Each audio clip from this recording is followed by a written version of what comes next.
don't want you to be bound. He wants your will that you're still under the living.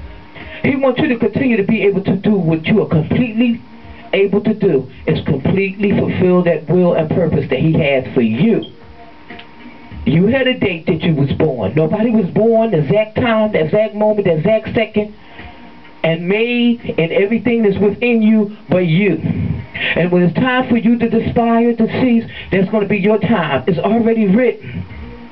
And the living has to be with the living, and continue to work with the living, continue to be used for the living. So when those have to go on to where God is assigning them to go, we have to let them go. We have to.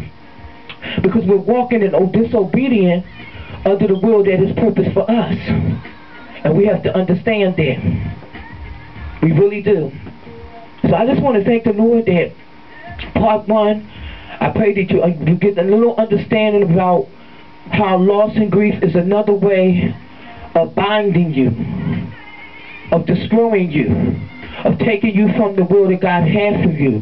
Then, like I said, those that don't know about the Lord, never walked in the will with God, but they have the same chance to turn around from that grief-bound situation and believe that their God is able to redeem them and deliver them from this pain, and also be able to be with that loved one that went to glory, that loved one that went to be with Christ. This is not it. This is not it. This is just a journey. We're just walking through.